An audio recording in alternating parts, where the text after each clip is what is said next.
Happy holidays, everybody. My name is Ben, and welcome back to another episode of the 12 Sprues of Christmas. We are back on the bench for day number 4, and this should be fun. Let's go ahead and pull out that box and get right on in it and see what we have in store for us today. So here's our box. You can see I punched 3 different days. We're on the 4th day now. I'm hoping this is going to be a fun kit. The other 3 have been really cool. We have a 262, an F86, and an F117. Let's go ahead and see what's in this one. Punch on through, reach around inside. And here it is. Pull it on out. What do we have? Oh, we have an F16. Okay, cool. Awesome. Let's go ahead and get out that kit, see what we have. Now, this is the 1/144 scale Academy F16 Fighting Falcon. I have never really built one of these before, so let's go ahead and open the box, check out the plastics. The kit looks like it's fairly similar to most of the kits we have built. We have 1 poly bag with 2 sprues. All the parts and pieces right there in front of us. They don't look too bad. I'll have to get a little closer look, though, once I open up the plastics. And we put some things aside here. We have our decals and, of course, our sheet of instructions. Let's go ahead and put that aside as well. Now, let's go ahead and see what we have here for the instructions. Should be pretty simple. The other kits are any indication. Let's go ahead and open this up here. Okay, we are greeted with our decal placement and our painting guide. Okay, doesn't look too bad. We're probably not going to follow exactly that, but that's cool. On the other side, we have 4 steps. And we have a completed F16. So let's go ahead and just jump on in, guys. Let's go ahead and cue up that time lapse, see what we can do, glue everything together, and, well, just go with the flow. Let's do it.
All right, everybody, we are back, and I have to say this is probably one of the worst fitting kits I have built so far here on the 12 Sprues of Christmas. There's a lot of little issues here and there that I just don't like. You can see the undercarriage doors, they just don't fit very well, even after gluing and sanding and all that good stuff. And you have to go ahead and they sit way too proud.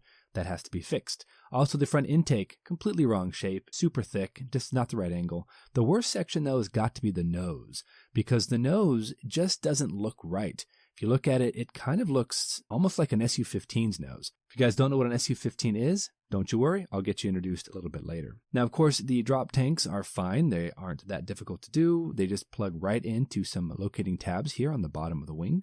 That's fine. That looks great. Then we have a couple other additional missile pylons, but we really need to go ahead and start contouring the nose and the intake. This is just a mess in this area. So we're going to go ahead and go back into the time lapse, and we are going to work on contouring the nose, get that all nicely tapered down. Then we're also going to try to contour the intake and get the gear bay doors nicely rounded off so they sit flush with the rest of the fuselage. Let's get on it.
right, everybody, so we have been pushing right along, and I gotta tell you, we have a decent looking taper on the nose. We've gotten the intake more or less kind of squared away.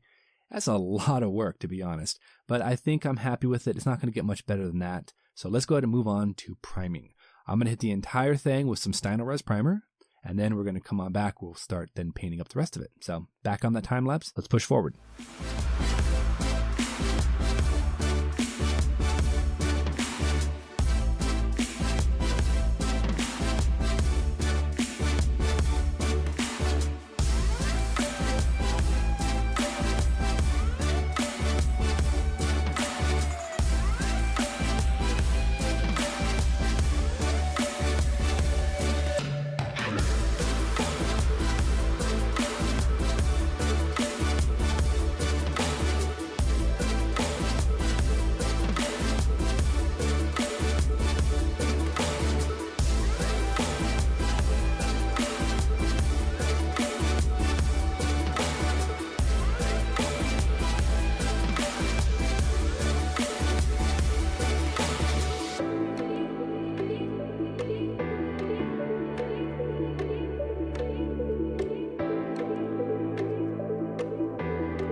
Moving right along, everybody, we now are on the decal phase. We have everything painted and gloss coated. Everything is nice and dry, and we are going to go ahead and start applying those decals.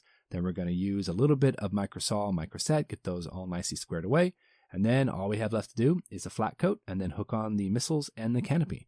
So we're actually not too bad. We're going to push forward though. Go ahead and crank back into that time lapse and just push through and get this thing done.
All right, we are done with the decals. They came out decently enough. They're nothing spectacular, but they'll work, especially for the size and the scale. So now we're just attaching on the last little bits of the finicky parts, like the missils, and then we're going to be able to then get it ready to be hung. Because like I'd mentioned in one of the previous episodes, I wanted to make all of the aircraft that have the capabilities of folding up the landing gears, I wanted to make those into ornaments. And I think this is going to look like a pretty cool little ornament. Overall though, you know what? This kit isn't that great. The other kits that I have built up to this one have been a lot of fun, but this one just kind of let me down on numerous areas. We can see that the shape completely inaccurate for a lot of the parts and pieces. The missiles, I don't know if they're supposed to be sidewinders or sparrows. I don't know what's going on with that. The nose is all messed up and the canopy doesn't look right. There's a lot of trouble with this kit for sure. But let's go ahead and just get this thing all wrapped up, get that hook on there, and we'll be right back with a final reveal. All right, everybody, the decals are on, the top coats are finished, we have all of our missiles on, and I've thrown a hook on there for the tree hanging part of it. Here we are with the 1/144 scale Academy F-16 Fighting Falcon. I gotta tell you, I am glad this kit is finished. Now, I did a little bit of touch-up on the missiles. I painted the tips of them black, but like I said, I don't really know what type of missiles these are supposed to be. They're a little too long for sidewinders, the fins don't look right, the noses don't look right, they're too short for sparrows, I don't know what's going on. So, we did our best, we are done with this kit, and I'm very happy and grateful to be finished with it. Now, the main issue I had with it, of course, was just the overall design and shape of the nose, the intake, the canopy, all the front section from about the wing leading edge all the way to the front of the nose. None of it looks right to me. It all looks weird and misshapen. I had to do a lot of sanding around that nose to get that all squared away, and also around the intake for all of the wheel gear bay doors. It was just a nightmare. But we do have the hook installed, and I am ready to go ahead and hang this on the tree and call this one quits. Like I had mentioned, that most of the kits that I'm going to be building here, if they have a viable way to go ahead and close up the gear bay doors, I'm going to go ahead and make these into ornaments for my little tree that I have on my computer desk. I think that's a really cool idea. And this one is going to go great right up on one of the branches, so I'm not too worried about it. I do have to say, though, that it is a bit of a detraction with that front nose, the way it's shaped, and the way that the canopy is just way too smashed. It should be a higher like a bubble. It just doesn't look right. Now, the whole intake trunking as well, just weirdly shaped. It doesn't have the right angle. The gear bay doors didn't fit right. There's just a lot of trouble with this kit. This one kind of let me down a little bit. But all that aside, we're done. We're finished. Until next episode, everybody, thank you so much for joining us. You know the drill. Go out there, get yourself some bench time, have some fun, build something cool. We will see you back here on episode number 5 for the 12 Sprues of Christmas. Happy holidays, and we'll see you soon.